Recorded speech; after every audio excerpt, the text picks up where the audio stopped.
नमस्कार, आपका सामयिकी में स्वागत है। मैं हूं राधेश्याम दीक्षित।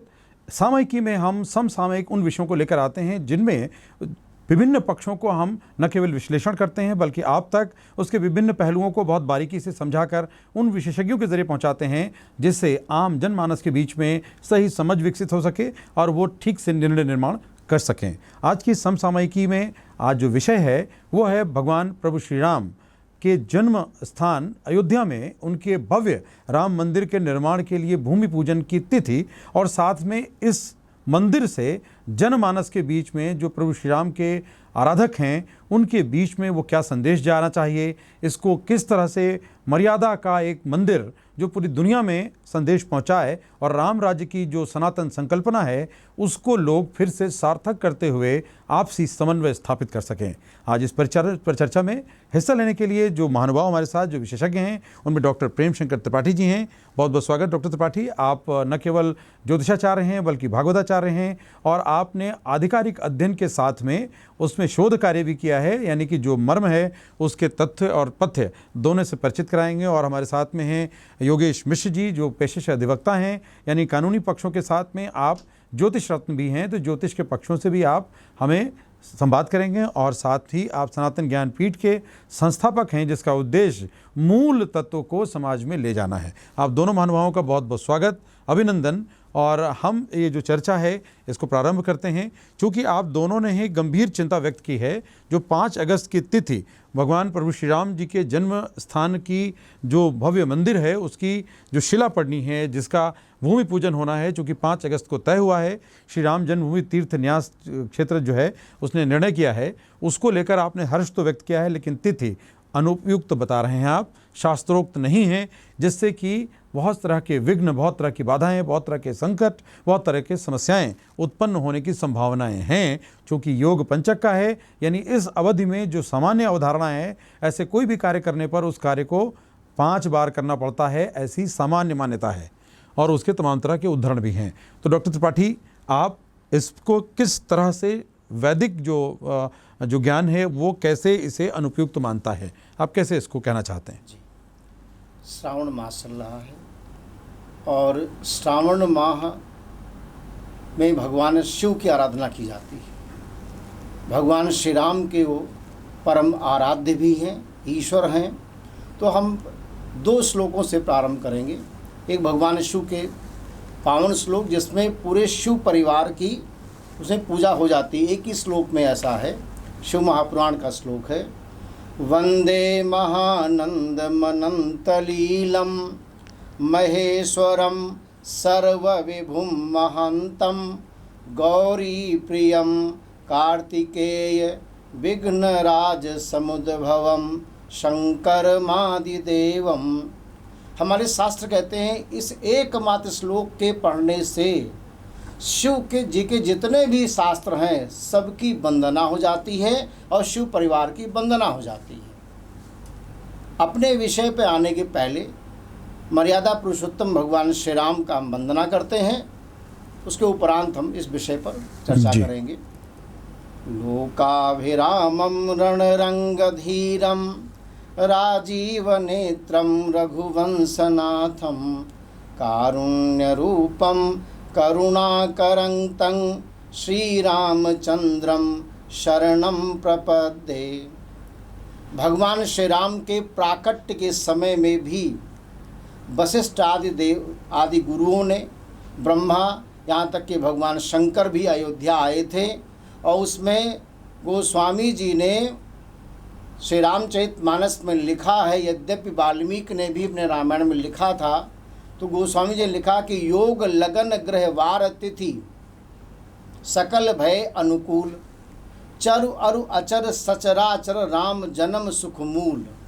इसके बाद भी तिथि पर ज़्यादा ध्यान दिया गया है कि नौमी तिथि मधुमास पुनीता शुक्ल पक्ष अभिजित हरिप्रीता मध्य दिवस अति शीत न घामा अखिल लोक पावन विश्रामा। हम पृथ्वी पर हैं, मध्य में हैं, हमारे ऊपर 7 लोक हैं, धरती और के नीचे 7 लोक हैं। तो सभी लोक को विश्राम देने के लिए राम जी का प्राकट्य हुआ। राम जी हैं कौन? भगवान शंकर ने भगवती को कहा है, समस्त संसार, पूरे संसार में जितने भी शास्त्र हैं, वेद आदि, सबका निचोड़ एक चौपाई है। बंदहु नाम राम रघुबर को, हेतु कृशानु भानु हिम कर को। इस चौपाई का अर्थ यद्यपि बहुत बृहद अर्थ है, फिर भी सूक्ष्म अगर इसका कहा जाए तो कृशानु का अर्थ है अग्नि, भानु का अर्थ है सूर्य, हिमकर का अर्थ है चंद्रमा। और भगवान शंकर ने जब 100 करोड़ रामायण लिखा, रामरक्षा स्तोत्र में ऐसा आता है, 100 करोड़ रामायण लिखा, तो उसको जब बांटने लगे देवताओं और ऋषियों मुनियों में, तो अग्नि देवता को रा अक्षर दिया गया, रंगवन्नी चैतन्याया वेद कहते हैं। सूर्य को यानी भानु को आ अक्षर मिल रहा, आदित्य नाम दिया गया, और चंद्रमा जो हिमकर उसको माँ दिया गया। तो इस तरह रा आ माँ, कृशानु भानु हिमकर, रा आ माँ, ऐसे राम बनाओ। आगे गोस्वामी जी लिखते हैं, सबकर परम प्रकाशक जोई, राम अनादि अवधपति सोई। यानी पूर्ण ब्रह्म का प्राकट्य का ये है। और हम ऐसे प्रभु के इस कलिकाल में उस स्थल पर एक भव्य मंदिर का निर्माण करना चाहते हैं, तो क्या हमें तिथि मुहूर्त को नहीं देखना चाहिए? बिल्कुल। हमको तिथि मुहूर्त को देखते हुए अपने परम आराध्य के उस स्थल को इस तरह करना चाहिए कि आने वाली पीढ़ियां भी समझें कि वही कोई मुहूर्त भी ठीक था। तो जो 5 अगस्त का जो दिन है, धनिष्ठा नक्षत्र 9:28 तक प्रातः, उसके बाद सतविशा नक्षत्र आ जाएगा। और शास्त्र कहते हैं कि धनिष्ठा, सतविशा, पूर्वा भाद्रपद, उत्तर भाद्रपद, रेवती, ये 5 नक्षत्रों में चंद्रमा जब संचरण करता है तो पंचक लग जाता है। और पंचक जब लग जाता है तो सारे शुभ कार्य करने की शास्त्रों में मनाही की गई है। ऐसा क्यों? ऐसा इसलिए कि शनि यानी मकर और कुंभ राशि में जब चंद्रमा आता है तो शनि जो है कम चलता है, उसकी चाल कम है। चंद्रमा की चाल बहुत तेज है। तो बहुत कम चलने वाले के साथ जब तेज चलने वाला हो जाता है तो वो क्रिया नहीं हो पाती है, अवरुद्ध उत्पन्न होता है, अवरुद्ध हो जाता है। और ऐसे में ज्योतिष शास्त्र में विष योग कहा जाता है। ऐसे में जो बालक का जन्म होता है, अक्सर देखा गया है 99% पंचक में जन्मे बालक शराब पीने लगते हैं, नकारात्मक विचार या अनुशासनहीनता के कार्य करते हैं, पूजा पाठ नहीं करते हैं। तो तमाम चीजें ये रहती हैं। दूसरी बात, गुरु अतिचारी है। गुरु केतु यद्यप धनु राशि में है, अतिचारी है। शनि उस समय क्या होगा, वक्री है, यद्यप मकर राशि में है। लेकिन राम जी का जब जन्म हुआ तो कर्क लग्न था, पुनर्वसु नक्षत्र था, और 5 ग्रह अपने उच्च अवस्था में थे। तो कम से कम हमें, और इस समय चतुर्मास चल रहा है, देव शक्तियाँ सब शयन में हैं, तो हमको विचार करना चाहिए कम से कम 25 मार्च के बाद, जब देवोत्थान एकादशी हो जाती है, प्रबोधिनी एकादशी, उसके बाद ही हमें ये करना चाहिए। अच्छा, बहुत ज़रूरी था, मान लीजिए करना ही आपको है, तो आप 3 अगस्त को कर लेते। श्रावण पूर्णिमा थी, कम से कम पूर्णिमा चंद्रमा को बल मिल जाता, चंद्र बल मिल जाता। और श्रावण पूर्णिमा को श्रावणी उपाकर्म कहते हैं। वेदव्यास जी ने चारों वेदों का एक अध्ययन का एक सिस्टम बनाया था कि श्रावणी पूर्णिमा से यदि विद्यार्थियों को वेद का अध्ययन कराया जाए तो उपयुक्त समय है, ऐसा कहा जाता है। तो ऋग्वेद का लिखने का वो उस दिन निश्चित किया गया था, तो उस दिन करना चाहिए। बिल्कुल, ये बहुत महत्वपूर्ण बात आपने कही है। लेकिन चूंकि मर्यादा पुरुषोत्तम, तो जो मर्यादा में पुरुषोत्तम है, ऐसे भगवान श्री राम जो किसी भी सर्व समाज के साथ लेकर के काम करने वाले ऐसे भगवान श्री राम, जिनको श्रेष्ठ पुत्र के तौर पर देखा जाता है, श्रेष्ठ पति के तौर पर देखा जाता है, श्रेष्ठ भाई के तौर पर देखा जाता है, श्रेष्ठ सखा के तौर पर देखा जाता है, श्रेष्ठ राजा के तौर पर देखा जाता है, अगर शत्रु भी कहें तो श्रेष्ठ शत्रु, जो सारे नियम और कायदों के अनुरूप अपने शत्रु से व्यवहार करता है, ऐसे रूप में उनकी स्थापना है, जो किसी भी समाज के व्यक्ति को अपने साथ सहचर बनाते हैं, ऐसे हर दृश्य से मर्यादा पुरुषोत्तम भगवान श्री राम के जन्म स्थल को सर्व समाज की स्वीकृति का स्थल बनाना, ऐसा भाव है। तो निश्चित रूप से योगेश जी, चूँकि आपका ये कहना है कि आपका कहना है कि या तो देवोत्थान की बात करते, या फिर अगर बहुत जल्दी करना है तो 3 तारीख की एक तिथि आपने श्रावण पूर्णिमा की बताई है। आपका कहना है कि देवशयन अभी है, ये बिल्कुल अनुपयुक्त है, और जिसने भी ये निष्कर्ष निकाला है तो या तो वो हमारी वैदिक परंपराओं का अनुपालक नहीं है, या हमारी सनातन परंपराओं से वो परिचित नहीं है, या फिर उसने इसको महत्व न देकर किसी राजनीतिक पक्ष को महत्व दिया है, या राजनीतिक महत्वाकांक्षा की पूर्ति के लिए ऐसा किया गया है। आप ऐसा क्यों कह रहे हैं? भगवान श्री राम के मंदिर के निर्माण के लिए सुप्रीम कोर्ट का जो निर्णय आया, उस निर्णय में ऐसी कोई समय की बाध्यता नहीं दी गई है कि इस तिथि के पहले आपको ये कार्य संपादित कर लेना है। कोई ऐसा जल्दबाजी से कोई नहीं, कोई जल्दबाजी नहीं। दूसरा, भगवान श्री राम के जन्मभूमि के लिए जो निर्णय आया था, उसके बाद आपके पास देवशयन एकादशी के मध्य में काफ़ी लंबा अंतराल था, कर सकते थे। उस बीच में अनेकों मुहूर्त थे, जिन मुहूर्तों में आप उसकी स्थापना कर सकते थे, लेकिन आपने राजनीतिक शिथिलता के कारण उस कार्य को संपादित नहीं किया। अब कुछ राज्यों के चुनाव का वातावरण बनना शुरू हो गया है। इस चुनावी वातावरण में, क्योंकि भगवान श्री राम को जो विशेष राजनीतिक दल है जिसकी सत्ता केंद्र और राज्य दोनों में है, ये उनको एक राजनीतिक पुरुष के रूप में देखती है, उनको भगवान के रूप में नहीं देखती है, उनको महापुरुष युग पुरुष के रूप में नहीं देखती है।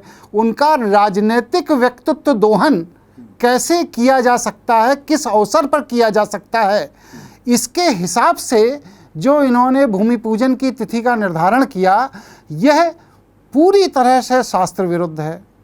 मुहूर्त चिंतामणि ज्योतिष शास्त्र का एक प्रमाणिक ग्रंथ है, और मुहूर्त के जितने भी संभावित आयाम हैं, ये सारे आयाम उस मुहूर्त चिंतामणि के अंदर श्लोकबद्ध तरीके से दिए गए हैं।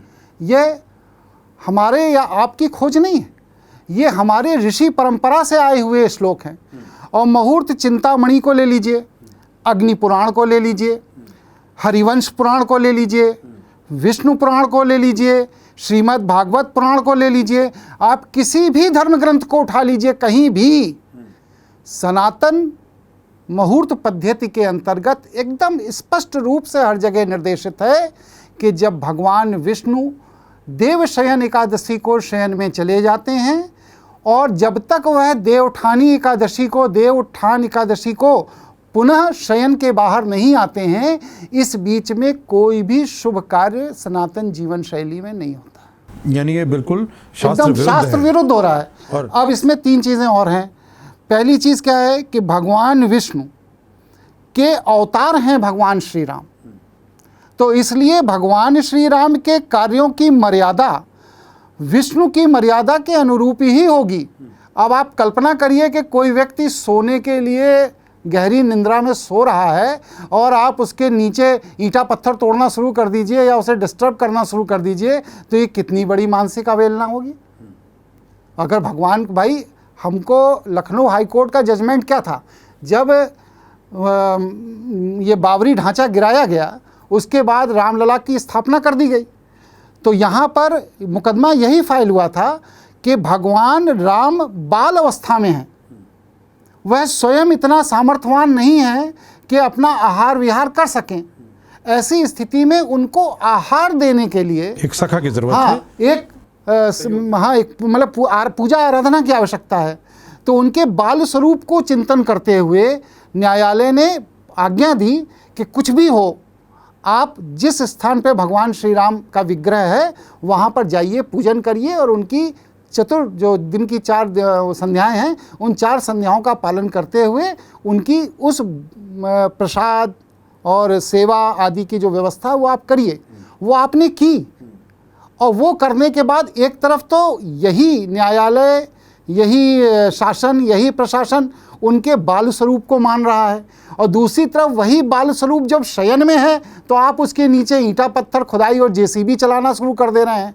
ये दोनों चीज़ें इतना विरोधाभास क्यों है? मतलब भगवान श्री राम को भगवान ही क्यों नहीं रहने दिया जा रहा है, उनका राजनीतिककरण क्यों कर दिया जा रहा है, मात्र थोड़े से अपने वोट बैंक के लिए या थोड़े से अपने विवाद को खड़ा करने के लिए। यह पूरी तरह शास्त्र विरुद्ध है। ऐसी स्थिति में दो विषय बहुत महत्वपूर्ण हैं। सबसे पहली बात तो इस विषय पर अयोध्या के संतों को चिंता करनी चाहिए। योगेश जी, बहुत महत्वपूर्ण बात आपने कही है, क्योंकि जो श्री राम जन्मभूमि तीर्थ बोर्ड है जी, उसमें और जो समिति अलग से बनाई गई, दोनों में बहुत सारे वहाँ के विद्वान भी हैं, वहाँ के संत और मनीषी भी हैं, स्थापित वहाँ के जो राज परिवार रहा है उसके प्रतिनिधि भी हैं, उसमें प्रशासनिक क्षमता के लोग भी हैं। तो आखिर इतनी बड़ी चूक हाँ, हो जाना ये सामान्य बात नहीं है। मतलब ये माना जाए कि ये किसी ने ध्यान न दिया हो, काशी के पंडित आएंगे कराएंगे, तो अब ये कैसे हुआ? क्या वो विचार नहीं किया गया? तो अब डॉक्टर त्रिपाठी, ये आखिर हुआ कैसे होगा, या हो गया है तो क्या उनके चिंतन में अन्य लोगों के माध्यम से जो पहुंचा है? इसमें राजनीतिक दिखाई पड़ रहा है, और ये भगवान को भगवान न मानते हुए राजनीतिक रूप से उसका ये किया जा रहा है कि 5 अगस्त को 2019 को 370 किया गया, तो 5 अगस्त की ये डेट जो है इस तरह से ऐतिहासिक हो जाए। लेकिन एक बहुत महत्वपूर्ण बात है कि 500 वर्षों से अधिक का ये पूरी जो लड़ाई है वो रही, उसके बाद ये विवाद सुलझा है और सर्वसम्मति से इसको स्वीकार भी किया है। तो अब इसके बाद इस तरह के विवाद का नकारात्मक असर क्या हो सकता है? इस तरह के जो परंपराओं को नकार करके और उसकी स्थापना की जाएगी, तो जो उनके आराधक हैं, जिनको जो आस्था वाले लोग हैं, उनके तो हृदय पे चोट पहुंचेगी। क्या कहते हैं? इसमें दीक्षित जी दो चीज़ें बहुत साफ हैं। पहला तो ये है कि देखिए, भगवान श्री राम का जो विशाल व्यक्तित्व है, उस विशाल व्यक्तित्व के कारण लोग उनके प्रति आस्था श्रद्धा रखते हैं। ये अयोध्या के या कहीं के संतों के प्रभाव से नहीं रखते हैं, बल्कि भगवान श्री राम के विशाल व्यक्तित्व के कारण अयोध्या के संतों का भी समाज सम्मान करता है। इसलिए जिस भगवान श्री राम के आश्रय में अयोध्या के संत हैं, ज्योतिष पीठ के शंकराचार्य हैं, बनारस पीठ के आचार्य हैं, एक से एक ज्योतिष विशेषज्ञ हैं, भारत के अंदर पूरे विश्व में फैले हुए हैं। मुझे बड़ा ताज्जुब हो रहा है कि इस विषय पर बस सिर्फ चर्चा करने के लिए आपके इस सभागार में हम ही दो लोग हैं। इस पर तो हर जगह हर पीठ से आवाज़ आनी चाहिए कि ये एकदम शास्त्र विरुद्ध हो रहा है और इसकी जो राजनीतिकरण किया जा रहा है भगवान श्री राम के जन्म स्थान को लेकर के, ये परमिसेबल नहीं है। लेकिन ऐसा नहीं हो रहा है। डॉक्टर त्रिपाठी, चूँकि हमारे यहाँ अखाड़ा परिषद भी है जो लगातार इस तरह के पूरी जो लड़ाई है उसमें सम्मिलित रही है, हिंदू महासभा भी है जो इसमें शामिल रही है, यहाँ तक कि विश्व हिंदू परिषद के जो राष्ट्रीय अध्यक्ष हैं चंपत राय जी भी उसमें सम्मिलित रहे हैं, इसमें संघ के बहुत से पदाधिकारी भी इसमें सम्मिलित हैं जो चिंतन कर रहे हैं कि इस पूरे जो राम मंदिर की संकल्पना है वो समाज के अंदर एक एकजुटता का एक वाहक बन जाए, जरिया बन जाए, एक निमित्त बन जाए, ऐसा प्रयास किया जा रहा है। जब इतना व्यापक चिंतन हो रहा है तो उसमें ये छोटी छोटी बात, जब एक सामान्य गृहस्थ, एक सामान्य किसान, एक सामान्य व्यक्ति कोई भी उपक्रम करता है तो उसके लिए वो तिथि मुहूर्त निकालता है, इतनी बड़े चिंतन के बाद ये चूक हो जाना ये सामान्य बात नहीं हो सकती। तो ये कितना बड़ी अवहेलना है। हमारे शास्त्र की तो निंदा हो गई। जब दो तिथियां दी गई तो ये जरूर कहना चाहिए कि 3 तारीख को ऐसा है और 5 को ऐसा, इनको बताना चाहिए। तो पीएमओ वैसा करता, 3 तारीख कर 2 दिन पहले कर लेता, तो कम से कम इतनी ज़्यादा उस पर प्रश्न चिन्ह ना उठते। यद्यप देवशैनी है, लेकिन श्रावणी पूर्णिमा का अपना अलग महत्व है। वेद का अध्ययन आदि किया जाता है, उसका अपना अलग महत्व है। देवशैनी में भी अगर कोई ऐसे कर्म किए जाते हैं तो उसके अलग और सारे नियम होते हैं। पूर्णिमा, चंद्रमा को, पक्ष को मजबूत करना पड़ेगा। अगर चंद्र बल ही क्षीण होगा तो आपके मन स्थिर नहीं होंगे, और मन स्थिर नहीं होंगे तो पंचक के कारण वो क्रियाएं या वो स्थिरता नहीं आएगी। दूसरी बात, 1:20 पर स्थिर लग्न होगा उस दिन 5 अगस्त को, और आप चर लग्न में आप करेंगे। तो एक तो ये भी चर लग्न का तात्पर्य यह है कि जो कार्य अस्थिर तौर पर किए जाते हैं वो चर लग्न में होते हैं।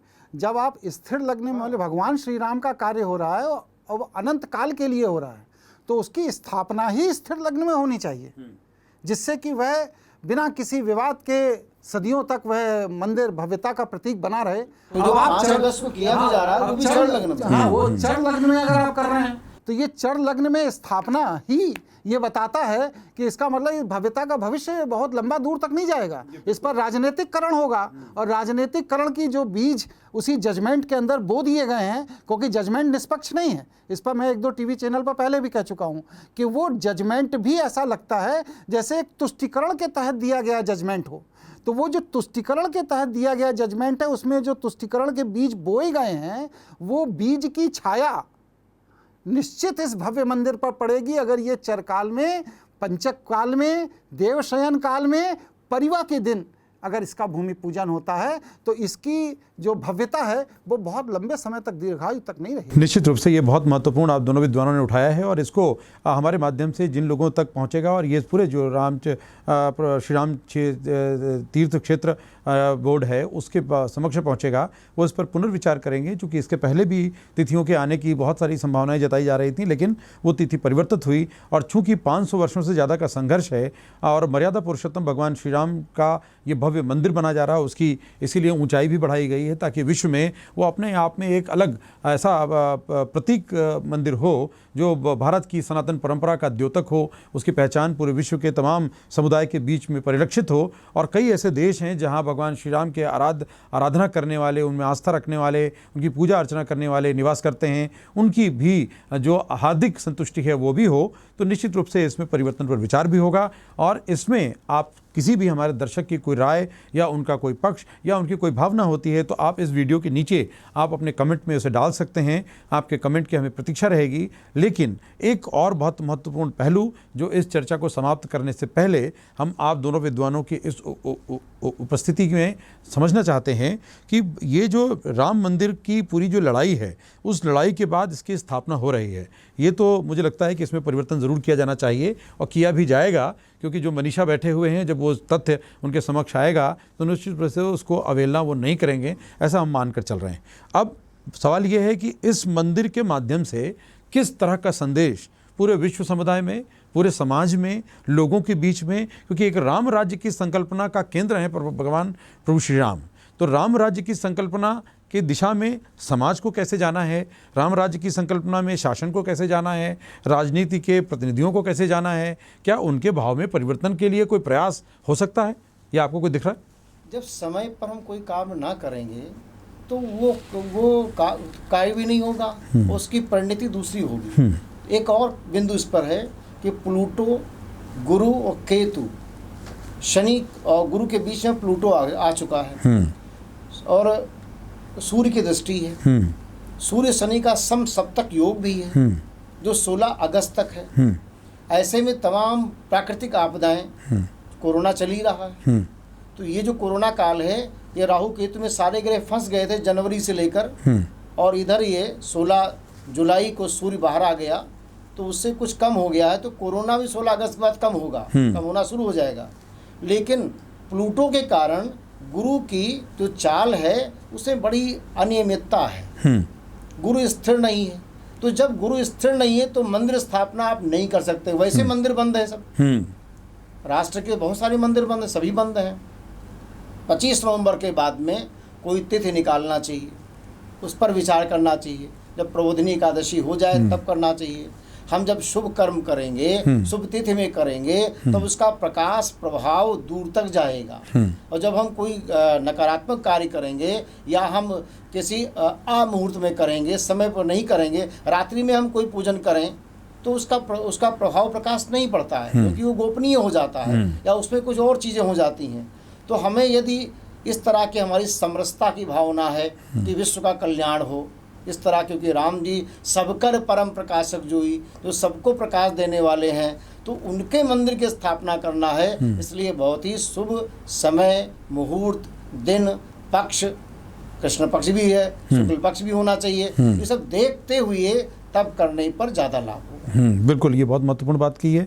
यानी लाभ अपेक्षित है और लाभ के दिशा में ही समाज को भी जाना है, कि केवल मंदिर स्थापना होने से बात पूरी नहीं होती, केवल भगवान राम की पूजा करने से बात पूरी नहीं होती, केवल उनके रामायण का अध्ययन करने से बात पूरी नहीं होती, जब तक आप उनके मार्ग का अनुसरण ना करें। यानी प्रत्येक जो भगवान राम का उपासक है, उनके आचरण, जो उनके जीवन शैली है, वो भगवान श्री राम की जो मर्यादा उन्होंने स्थापित की, उस दिशा में ना जाए। आप क्या कहना चाहते हैं योगेश जी? एक तो बड़े वैज्ञानिक पक्ष हैं, ये लग्न, मुहूर्त, नक्षत्र, ये सब वैज्ञानिक आधार हैं, इसके बहुत सारे व्यापक चर्चाएं हमने पहले की हैं, लेकिन उसको न मानकर आगे किया जा रहा है। अपेक्षा तो बहुत बड़ी है, तो ये अपेक्षाओं की पूर्ति कैसे होगी?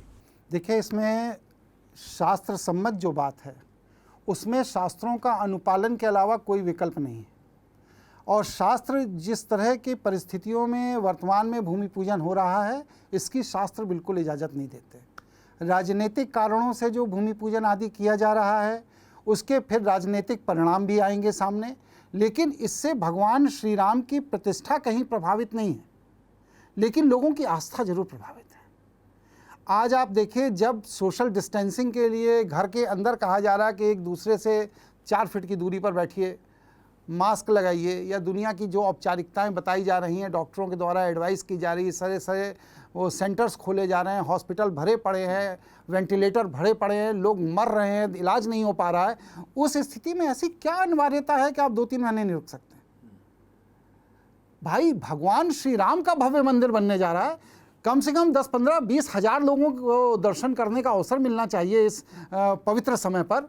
तो उस पवित्र समय पर आप सोशल डिस्टेंसिंग के इस हड़ाबड़ी के वातावरण में इस तरह का जो राजनीतिककरण करते हुए जो कार्य कर रहे हैं, ये ना शास्त्र सम्मत है, ना सामाजिक दृष्टि से सही है, ना ही वैज्ञानिक दृष्टि से सही है, और ना ही राजनीतिक दृष्टि से सही है।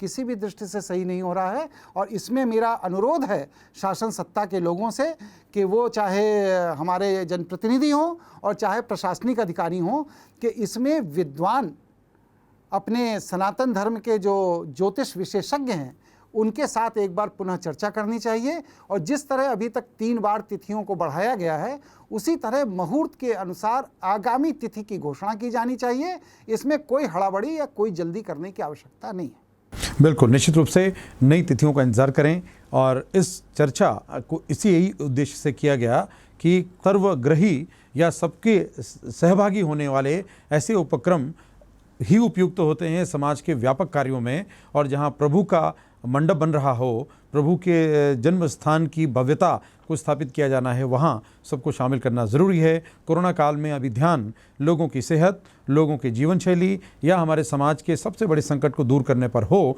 तो ये ज़्यादा उपयुक्त रहेगा। क्योंकि भगवान श्री राम ने तो अपनी मर्यादा के स्थापना की, और उसके अनुकरण करने में हम लोग ही पीछे हैं।